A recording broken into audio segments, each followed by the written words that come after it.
All right, we are back. Let's talk futures. Joining us live, Michael Lydick, Back to the Future. Michael, how are you?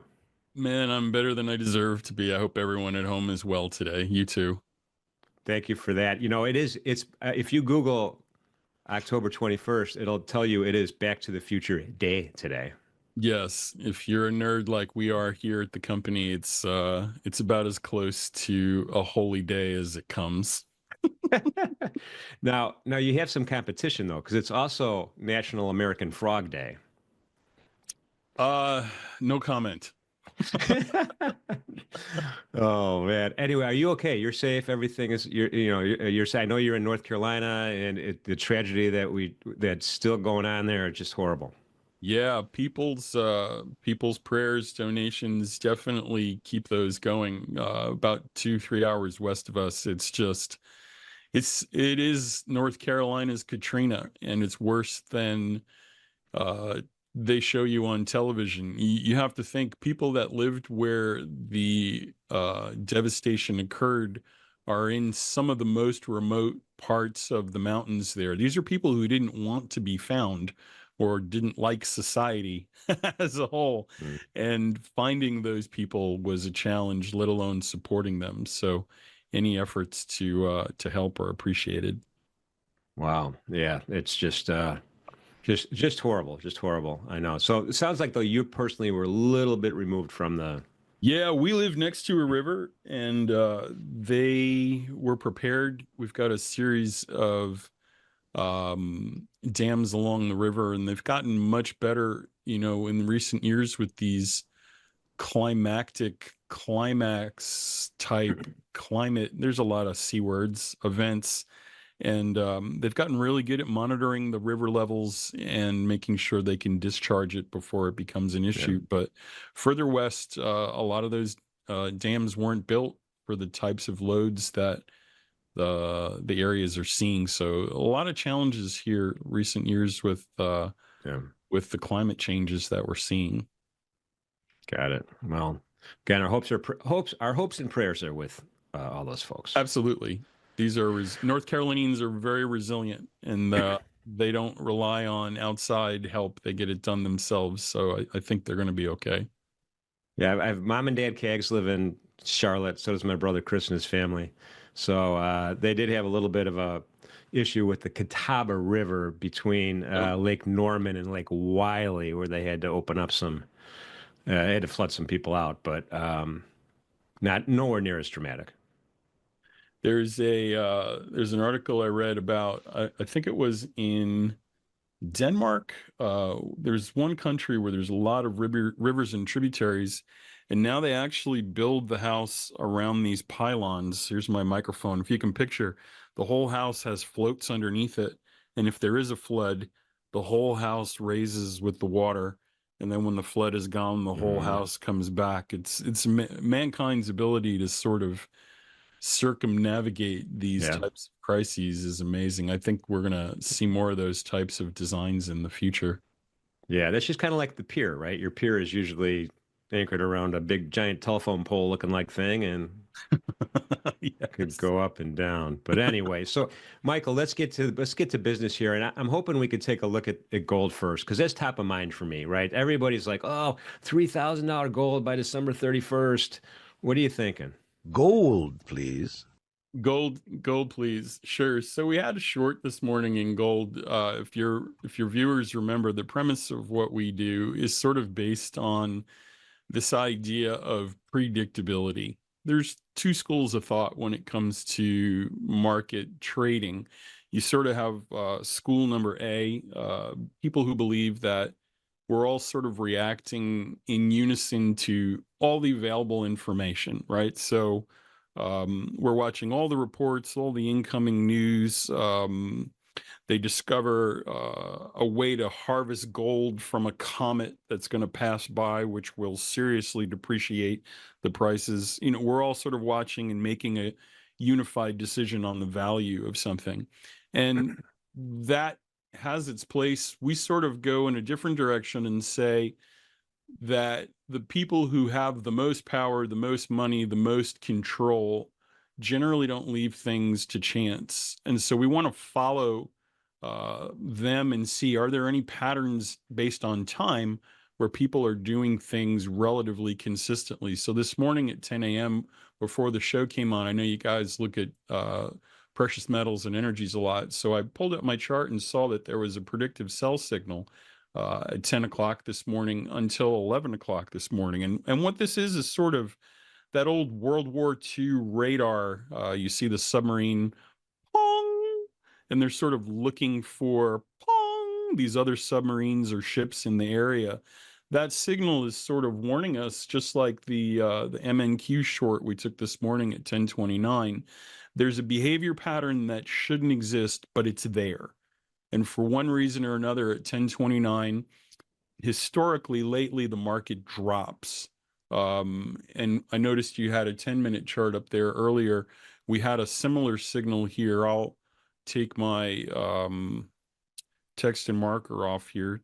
And we had a long signal from 10 a.m. until 10:20, and then the 10:20 high where it dropped was basically another one of those anomalies when the software was asked to pong, look for a time-based target. It said, hey, for one reason or another, lately at 10:20, the people that we believe in drop the prices now until 110. So Michael, real quick. So when you have a signal from 10 to 10:20, does that tell you, hey, this is the time frame in which you should get in, or does this tell you this is the time frame in which this trend should, expire? What it's telling you is that if you believe there are people who push prices at certain times that don't leave things to chance, there's evidence of that. There's a recurring time-based pattern that normally appears between 10 o'clock and 10:20. And so this is telling me if I'm watching on a 10-minute chart over the last several weeks at this time, there's a historically relevant move that is repeating. We're not hardwired to look for those patterns. I think it's one of our biggest deficiencies. Like a lot of people are using AI now to sort of help augment their jobs and stay on top of their appointments and things like that. It sort of fills in those gaps we have as humans. We have gaps, right? We're emotional, reactive creatures. They did a study actually at Northwestern, and they called it the recency effect. We pay the most attention to the things that are happening in the last few minutes of our lives.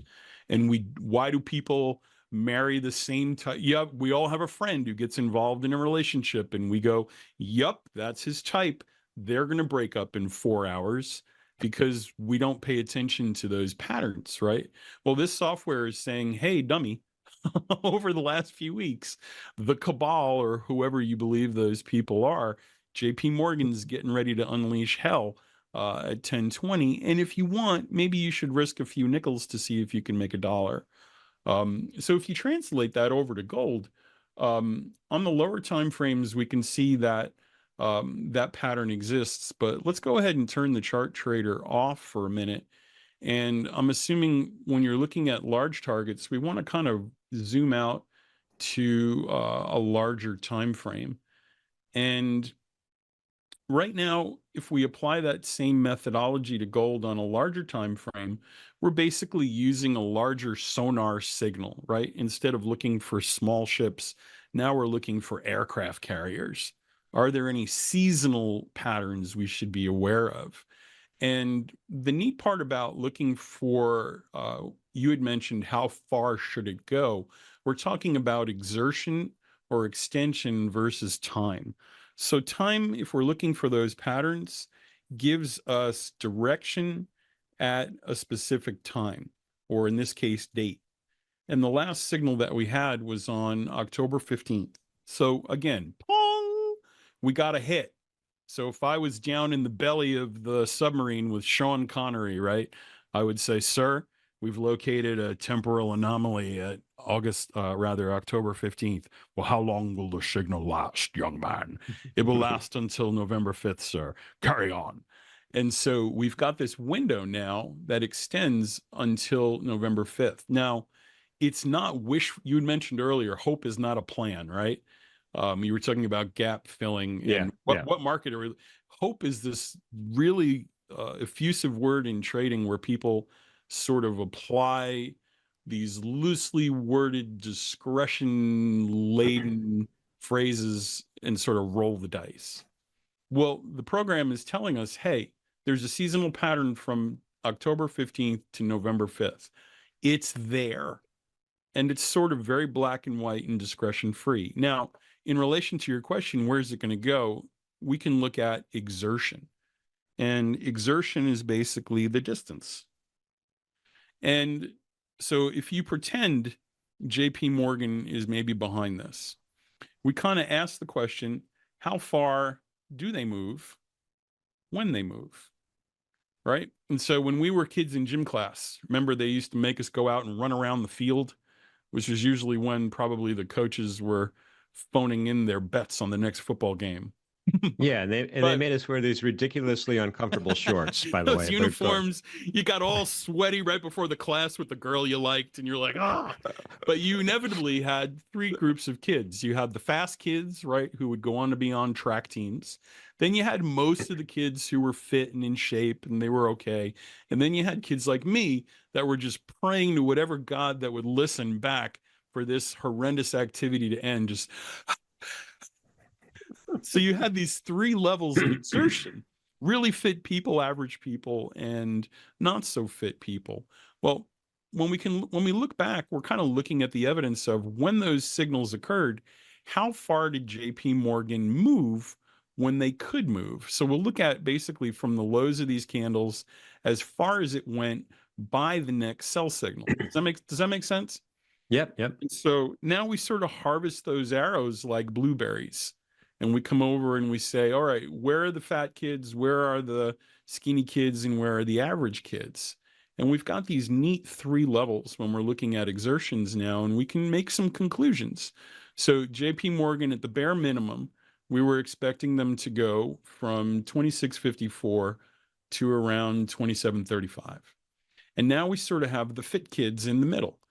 We're expecting them to kind of come here maximally to 753. If everybody ate their Wheaties that morning, we're looking at a maximum capacity here of 2781. And then we really don't have much in the way of rights to expect more out of it. Because when the coach asked the kids to run around the field, that's as far as they got in that window of time. So the neat part of time versus exertion is we can get a sense of how far markets move when the people we believe exist move those markets. So like right now on the MNQ, we're coming into that 1048 signal. I don't have much more time here. I've got a minute and 30 seconds until 1048. And so that move here would be an outlier. That's not about as far as the market has been moving when it's dropped lately. So the outlier for gold on the upside is going to be around 2782. If you like round numbers, 2780 or 2785 would be a good place to watch for that.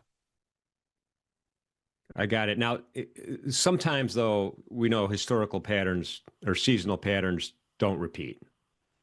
Sure. Well, you mentioned that earlier when you were talking about trading systems in general. It's if you're constrained inside of a rules-based trading system, and your listeners usually fall into one of three groups. You have trend traders, you have mean reversion traders, people who are looking for tops and bottoms, and then you have, a consortium of different things like support and resistance, market delta, TPO charts, a lot of smaller, lesser used systems. Well, a trend trading system on average is somewhere between 50 to 55% expectancy with a profit factor between 1.5 and 2. If you're trading a mean reversion system, you're kind of in that 60 to 70% range with a profit factor somewhere around 1 to 1. When we're following a trend trading system like normally with gold, you're going to see about 50 to 55% of the trades are profitable. But because you're following the trend, your winners are much larger than your losses. And so, like, for example, on this MNQ chart right now, I'm really hesitant. If I was going to buy this, I'm going to put my stop right underneath it because I don't like to play the counter trend game. I think that for me, I've seen most people lose the most money trying to pick highs and lows and reversals. So I tend to lean more towards trend signals in terms of picking a ride with a truck that's already moving in that direction, if that makes sense. Yeah, and do you find this type of analysis it's stronger in one stock index future versus another? No, any that's a common misconception. I look at it in terms of, if a handful of funds and institutions own the majority of equity in the world, right? And that's not a conspiracy, that's a verifiable fact. You can look at the data sheets and see, what does BlackRock own? What does Vanguard own? What is JP doing? They're consistently not leaving things to chance. In fact, when you were talking about gold, one of the things that's interesting to me, JP Morgan $1 billion fine. They were recently fined $1 billion to, stay with me. I don't type as well as I That used. sounds like a big number. Well, it isn't for them. JP Morgan basically got in trouble for spoofing with gold futures. Hmm. And essentially they made orders appear on the ticket, the dome, that weren't there. And it was so prolific and so over the top that the government, basically CTFC, SEC, said, we've got to fine you a lot of money. Cut it out. Well, if you go back and look at what they've done, you can actually look and see there's a website that will track all the fines JP Morgan pays. What? Well, it's JP Morgan Fine Tracker. We actually took a weekend and added all the numbers up. If you took, for the last 5 years, all the profits they've earned in relation to the fines they've paid for things that are pretty egregious, they make $3 for every $1 in violations. So if you think of that, if you stole 3 TVs from Best Buy or Walmart today and you had a JP Morgan shirt, the security guard would make you put one of them back and help you load the other 2 up in the truck. Like, that's Well, that's a real thing. So this morning, but this is like a ATM machine for the U.S. government. well, it's an ATM machine for people in power. And so this morning, when we're looking at the E-mini S&P, for example, the program is basically set to look at the last 2 Mondays. And we've turned this, NinjaTrader is so great for stuff like this because the platform affords us the opportunity to perform very intense database management calculations and ask hard questions. These aren't things your brain naturally thinks about and sees. And so we're saying, hey, look at the last Monday and the Monday before that. Are there any times that we should be aware of where moves have happened relatively consistently?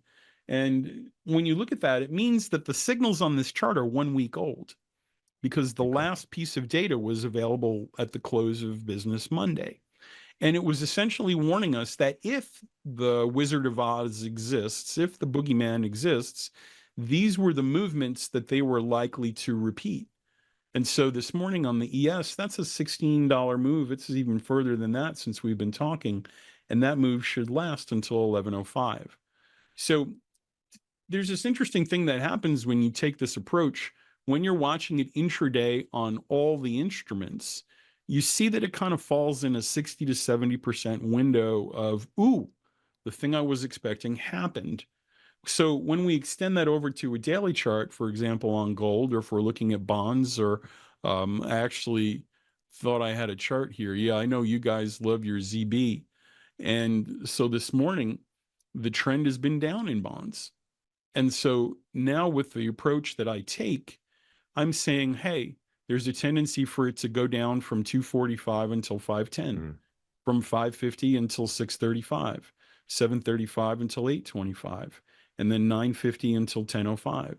So I have these windows based on my belief that if whoever it is going to do it again, I want to be there with their 1,000 contracts pushing me like a tsunami, like a piece of flotsam caught up in this massive river of orders. Yeah. If they're manipulating the market and that's the way the markets really work, I want to be in that number when the Saints go marching in. So, okay, so going back to the intraday example where you take a look at the previous 2 Mondays, does the data change or get better if you go back and look at the previous 3 or the previous 4 or the previous 5? That's actually a very common question, and it's helpful to think of it like a boxcar with a train. If you can imagine a train that has a bunch of cars attached to it, um, when we first started with the company, your text here, I don't need your text here. Let's start over again. That is not an intuitive answer to Jim's question. If you have sort of this locomotive, right, poorly drawn, Yeah. I'm not an art major. The common misconception is the more data that you have behind you, the better the accuracy. And what we find is that these patterns are more like sand dunes that are eroding and building over time. And so, generally speaking, if you're looking intraday at a 2 week window, anything past that, the patterns have already changed or degraded. And so, if you're looking much shorter than that, you'll get some interesting stuff too. But generally, in a 2 to 3 week window, these patterns that were here are getting less and less important, or Jim, they're starting to move to the right or the left of that original time signal. So I would say that the paradigm of the market has slightly changed over that time Oh, period. sure. I mean, if the people that were trading, and this is something that it took me a long time to learn. Your success in markets is based almost entirely on this idea of neural plasticity. If you're trading with a 2 point stop and a 2 point target on the ES, like a lot of people were 10 years ago, you're Yeah. stopped out on every trade because 8 ticks is nothing now in these markets. And the longer you trade, the more versed you are in different systems. We look at VWAP. I never used to look at VWAP. Hundreds of people are saying it's a test of the VWAP. I have to look at it because if everybody's looking at it at that point in time, it's almost a self-fulfilling prophecy. And I've said that at least 27 times so far this right, morning. we so in that sense, it stands to reason that here's a classic example, a classic answer to your question. We were watching the clips from the Crying Game, and do you guys remember? You may not. There was a cryptograph, a machine that the Germans were using called Enigma. Yeah. And what Enigma was infamous for, what kept the Allies on their toes, it had this dial at the top. And so every week they were given the numbers to change all of the machines all over the front. Now it's 652. And 652 changed all of the cryptography for the messages going out. But everyone who had that typewriter would change their number to 652 and the messages made sense. So when you're looking for historical patterns in the data, keeping your window short can be advantageous. So let's look at an example of that. I actually think this is a great thing. So let's look at And by the way, Benedict Cumberbatch did a movie. yeah, that's the clip we were talking about, the Crying Game. Yeah. Alan Turing, who's basically created the first computer, Yeah. was laughed at by the uh, intelligence agencies that were hiring the brightest minds of the world to go back and decode these ciphers. And in this case, let's actually test your theory. We can come down to the software and say, hey, let's just look at the shortest possible window. So in that case, Jim, that would be looking at Friday. Let's Okay. look at what the people who move markets did on Friday, the times that the markets went up and down, and project that forward onto Monday. So what you have here now is essentially a time map. And in this instance, the program is telling us, hey, the people who move the NQ moved it up at 9:36, 9:51, 10:19, 10:37, 10:57, 12:10, 1:04, and we have the entirety of the session sitting here. And then conversely, the people who moved the markets on Friday, there were significant drops at 10:47, 10:31, 10:11, 9:46, and 9:19. And so that's the shortest window you can anticipate. If we wanted to, we could add a little more data to that and say, hey, what happened 1 day ago, 2 days ago, and 3 days ago? Friday, Thursday, and Wednesday. And now we have more of an aggregate, right? A composite's being built. And so if we bring a little more data on par with it, we're still not mad at the results that we're seeing so far. And we've taught our customers the easier thing is to trade with trend. So we're watching from 936 to 946, 951 to 954, 1006 to 1011. And right here, you'll see the trend change. When those buy times first hit their stops, the program is basically saying, hey, this was a buying window, but nobody bought. There was a void. Like Air Jordans went on sale on eBay and nobody wanted them. Oh, I better sell all my Air Jordans right now, because it's like the Beanie Baby movement. They're going to be worthless. Now I'm shorting from 1025 to 1029, 1031 to 1040, 1047 to 1052, and 1055 to 1103. So more data, less data depends on the personality of the user. We've been using these settings for 15 years. So Michael, I know we're up against time, but go back to that chart. I got one more question for you really quick. I love questions. Yeah, sure. We could squeeze it in. So in the example, the 10-11 example, where it basically we got the stop occurred, right? So we got stopped out. The Beanie Babies are just useless. Does that adjust the data going forward or no? No, you're looking at the entirety. You're looking at the last 3 days. And so we're superimposing a belief. If JP Morgan or Deutsche Bank or Goldman Sachs are involved, there are procedures in their universe as a monolith, as a juggernaut. They just can't go long and short when they want.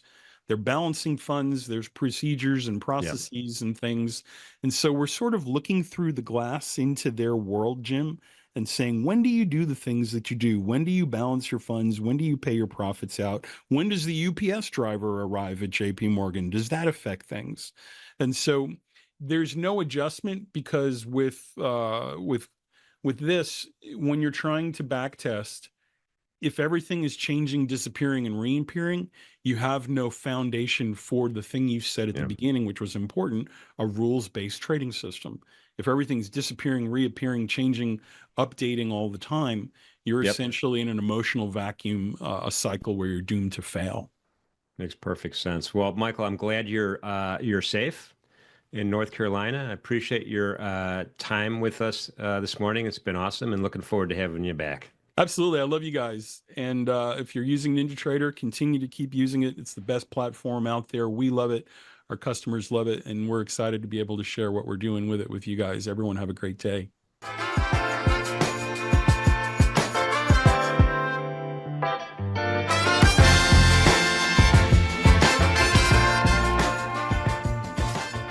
The following presentation is for educational purposes only. All the symbols, trading ideas, and market commentary are for educational and demonstrational purposes only and are not recommendations or trading advice. Live sample trading occurs in a simulated environment. Past performance may not be indicative of future results. All the information and content presented is provided by NinjaTrader LLC, and the opinions expressed by all third-party guests are their own and are not necessarily those of NinjaTrader LLC. Trading futures involves substantial risk and may not be suitable for everyone, and trading futures can result in losses greater than the initial required margin. Traders should only trade futures with risk capital. Risk capital is money that you can afford to lose without jeopardizing your financial security or current lifestyle. You can find additional disclosure information on the NinjaTrader website.